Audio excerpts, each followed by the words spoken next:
Hello. I'd like to give you a very brief introduction to APL. It was in 1957, while teaching at Harvard University, that Kenneth Iverson devised a new notation, which is a simplification and extension of a familiar algebraic and logical notation, and which, with its orientation towards operations on arrays, vectors and matrices, enhances the value of arrays as an important tool of organized thought. The notation is remarkably uniform, of simple syntax, and it provides a rich variety of powerful primitive functions. The notation was first described in Iverson's 1962 book, A Programming Language, hence the initials APL. Now, though it was valuable in its own right as a notation, and still is, the advantages to be gained from its implementation as a conversational computing language were quickly identified. Nowadays, in fact, APL is used for a wide variety of purposes in industry, commerce and education, and in a wide variety of disciplines ranging from economic modeling to circuit analysis, for example. Its use is growing at a very rapid rate, and particularly among users who are far from being professional programmers in the accepted sense of that word. Now, as well as being powerful, APL is very easy to learn, and the best way to get an introduction is to repeat the sort of calculations that I'll be doing in the next 30 minutes. So if you like to look over my shoulder at some calculations, we'll have a brief look at APL. Let's start with something simple. Let's enter the expression 4.5 plus 6.3. If I press the carriage return, I get the answer. Now, this illustrates one property of APL. Anything that I enter is indented. Anything that the computer returns is ranged left. So it's very easy to see whether you've entered something or whether the computer has provided the output. Okay, let's look at some other simple calculations. Let's enter 2 times 0.5 and 8 divided by minus 16 and 5 minus 11. There we have some simple arithmetic operations. We now look at some logical propositions. Let me enter 4 is equal to 5. That is a logical proposition which is untrue.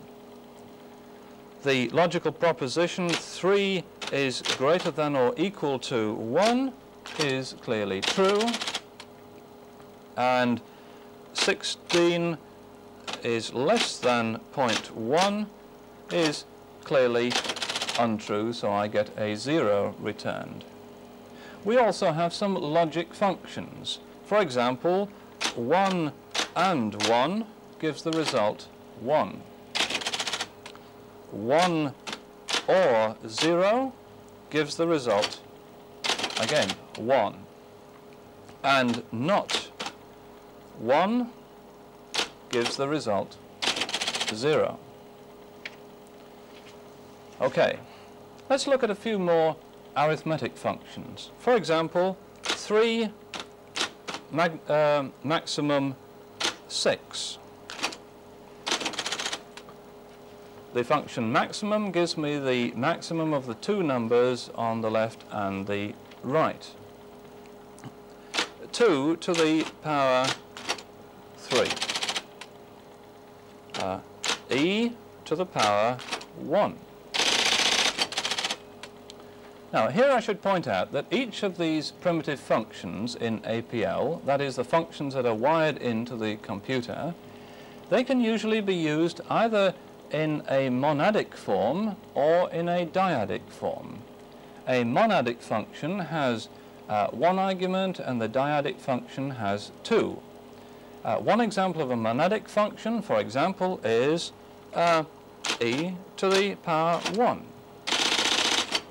whereas that symbol star can be used dyadically with a number on the right and the left, such as 2 to the power 3. Other examples of monadic functions are natural logarithms. For example, if I enter circle and then hit the backspace and then hit star, that gives me the monadic function natural logarithm of, and if I now enter 2.71828, I get an answer which approximates to unity. The magnitude primitive is another monadic function. If we look at the magnitude of minus 4.2, we get 4.2. Now, as you know, it's useful to be able to assign names to variables. In APL, I can do that. I can simply enter that x is specified as 7. Now, I do not use the equal sign because that is used for a logical proposition. X is specified as 7. If I now hit the carriage return, nothing is printed. And here is another rule to remember about APL, that expressions are executed, but definitions are remembered. So now if I want to find out the value of x, I simply execute it. I enter x, and the computer will return its value. Now x is just like any other number. I can add x to 23, for example. Now, two further points to make about APL. First of all, APL expressions are evaluated from right to left, unless precedence is indicated by parentheses. That's the only precedence. So if I enter 2 times 5 plus 1, I will get the answer 12. If I put brackets around the 2 times 5, and then enter plus 1, I will get 11. So we see here that the rules in APL are few and simple. There is not much that you need to remember to use APL. Now, let's just look at another useful feature of APL. If I enter, for example, 2 divided by 3, I obtain the answer to a large number of significant digits, 10 in this case. If I don't want so many significant digits, I can simply enter the command digits 3, in which case I am told that the number of significant digits was 10 and is now 3. So if I now divide 2 by 3, I simply get 0.667. Well, up to now we've been looking at calculations involving scalars. Now, one of the valuable attributes of APL is that all the primitive functions extend without change to vectors. For example, I can define a vector of 3 elements by entering 3 numbers with any numbers of spaces between them. For example, 2, 7, 1. And I can now add to that vector the vector 5, 3, minus 2. The addition is element by element.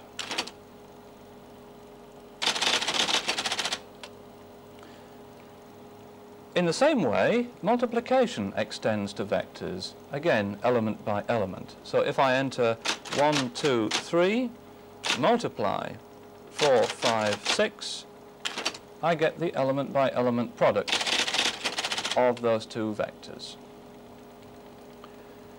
I can enter, for example, a logical vector, 1, 1, 0, 1, and I can take the element by element AND with another logical vector of the same length. in this case 1, 0, 1, 1, and we get the expected result. Now, we often need to generate vectors of equally spaced numbers, and it's here that the iota function, which is peculiar to APL, is extremely useful. If I enter iota followed by a number, then all the integers from 1 up to that number are included in this vector. So iota 5 is the vector 1, 2, 3, 4, 5. Let's call that vector x. We'll enter x is specified as iota 5. So if I execute x, we have our vector of integers from 1 to 5. Now let me display a vector y, which is specified as 2 times iota 5. Let's have a look at y.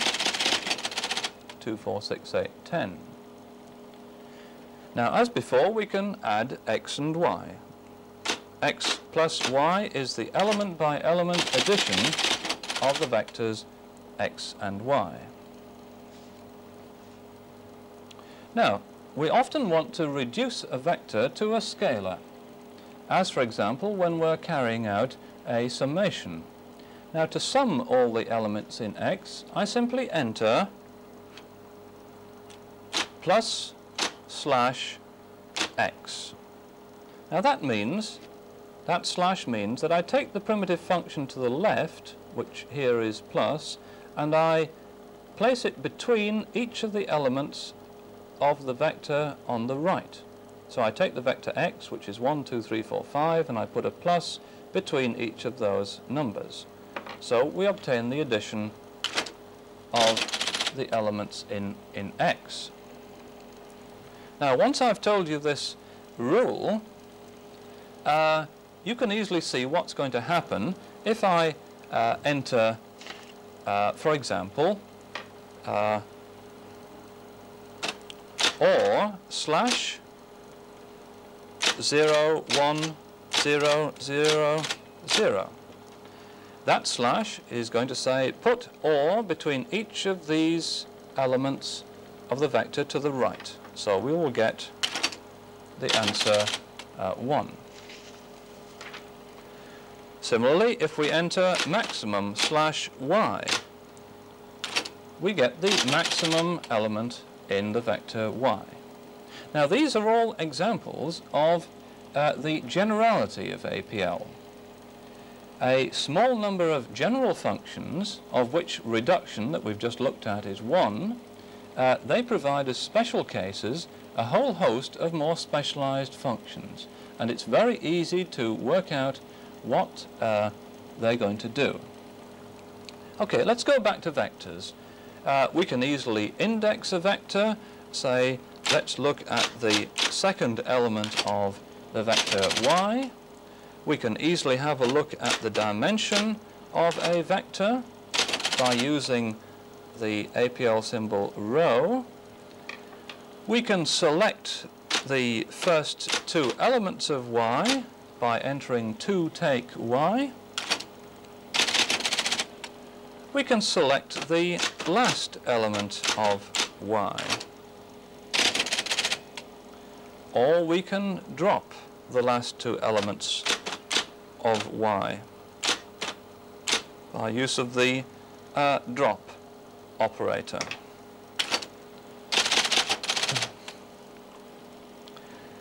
Now, as I mentioned before, APL is an array-oriented notation and language. It applies not only to vectors, but also to matrices or higher dimensional arrays. So let's have a look now at matrices. To define a matrix, I use the dyadic form of rho when I enter the following expression, or rather definition. I'll say that M is specified as a 3-row, 3-column reshape There's the dyadic use of row. 3-row, 3-column reshape of the vector of integers from 1 to 9. There I have defined M. Let's execute M just to see what it looks like. Okay, now we need another vector. So let's say that the display is defined to be N, which is defined to be a 3-row, 3-column reshape of the vector of integers from 1 to 5. Now don't get worried that we haven't got a long enough vector. Let's see what happens. When you run out of vector, you just start all over again.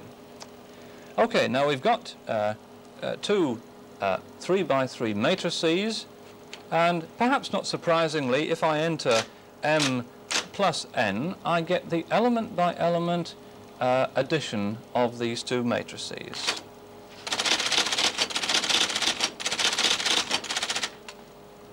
Similarly, M minus N is the element by element subtraction of those two matrices.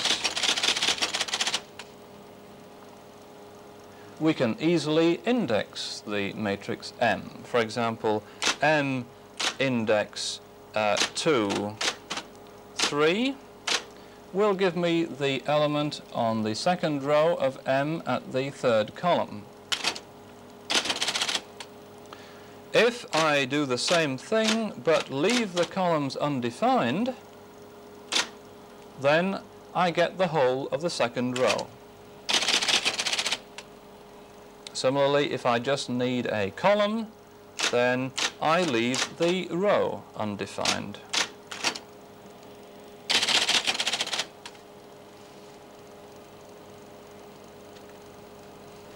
Now again, let's look at the use of row here in its monadic form to find the dimensions of the matrix M. It's a 3-row, 3-column matrix. Now, we often need to carry out matrix multiplication. Now, ordinary matrix multiplication is not achieved by entering M times N. This simply gives one the element by element product of those two matrices. We obtain matrix multiplication by entering M plus dot times N. Why? Well, very simply. If we look at this operator here, plus dot times, this means that I take the element by element product of rows of M with columns of N, and then I take the sum reduction over those products.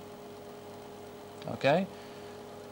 The multiplication sign says that I take the element by element product of the rows of M with columns of N to get a vector, and then I take the sum reduction of that vector. Okay.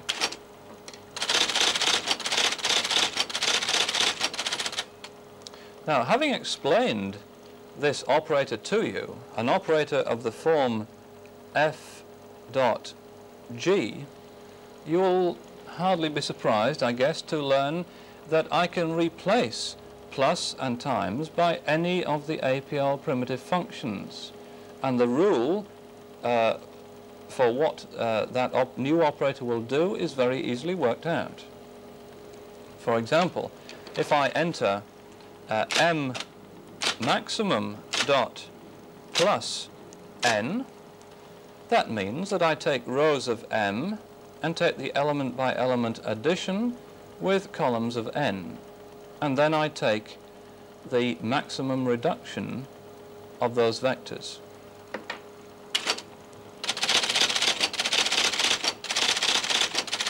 Again, this is an example of the beautiful generality of APL. Now, as well as matrix multiplication, we often wish to carry out matrix inversion. Now, matrix inversion is very much like the division of two scalars. In fact, we achieve matrix inversion by entering the divide symbol, we backspace, and we put a box around it. That is the primitive, the APL primitive for matrix inversion. It's usually referred to as domino for obvious reasons. So if I enter domino n, that is the expression for the inverse of the matrix n.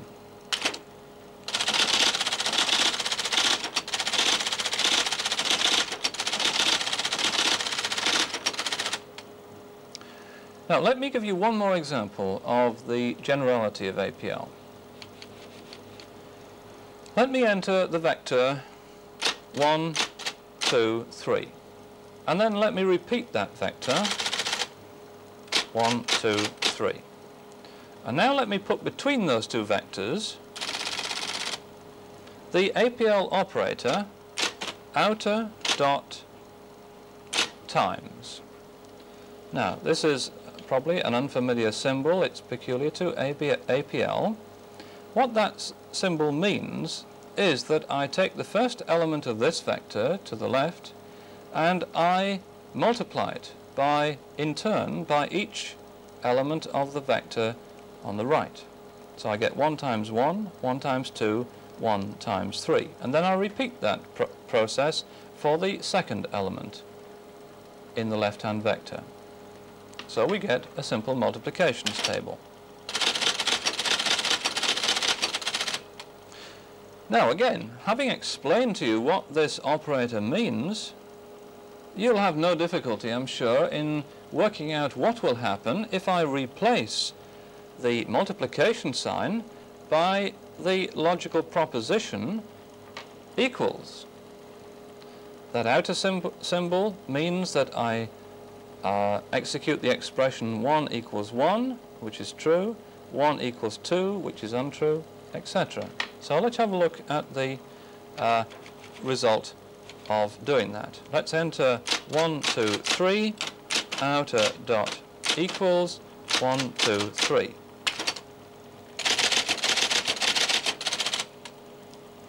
There is a unit matrix, as you expected. Now, so far we've been carrying out simple calculations in APL using the functions that are provided by the APL language, the primitive functions as we've called them. Now suppose we want to do something that is not provided for. Well, we want to define our own functions. So let's have a very brief look at function definition. Suppose in fact that I want to be able to generate unit matrices of any dimension. Well, I would proceed as follows. I enter the symbol del. That simply means that I am going to define my own function, whose result r is specified as a function to which we have to give a name. I'll give the name unit, taking in this case one argument, which I'll give the name n to, because the argument can be specified by me later. If I press the carriage return, the computer asks for the first line. Now, if we refer back, we see now that we don't need the vector 1, 2, 3, we want the vector of integers from 1 to n. In other words, we need iota n. And we need the same vector on the right-hand side, iota n. So the first line of my function unit is simply that the result r is specified as iota n outer dot equals iota n. That is the function defined, so I enter del to say that that is the completion of that function definition. The computer remembers that function, and if I now enter unit 3, then I obtain the 3 by 3 unit matrix. Now that result can be used in the same way as any other result in APL. I can multiply it if I wish by 4, so 4 times unit 3 gives me a diagonal matrix with 4 on the diagonal. Now, suppose I wanted to be able to generate this sort of matrix with some number other than 1 on the diagonal. Again, I can very easily define an APL function to do that. So, let's define a new function. We'll give the name box2. We define a function whose result is specified as. Now, there's going to be 2 arguments. It's going to be a dyadic function, so one must be on the left. Let's call that A. Let's call the function box, and let's call the other argument B. If we press the carriage return, the computer asks me for the first line of that function. There is only one line. It is that the result R is specified as A times the unit matrix of dimensions B by B. So I enter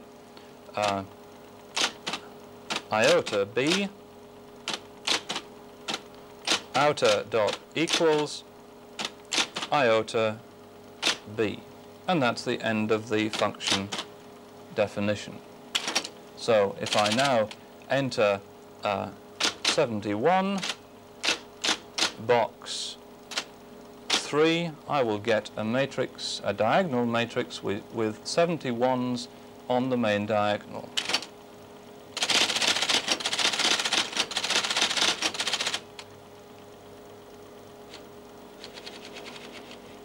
Well, I've shown you something of APL and some examples of its uniformity, its generality, its familiarity. It uses familiar symbols, and its brevity.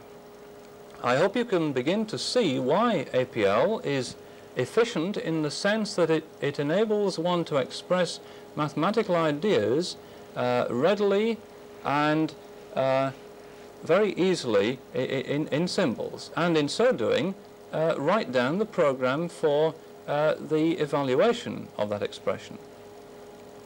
It's almost the case that as one verbalizes a mathematical relation, it can be written down in APL. I recommend that you explore APL, and that is a very easy thing to do, because I think it could well change the nature of your use of the computer. Thank you very much.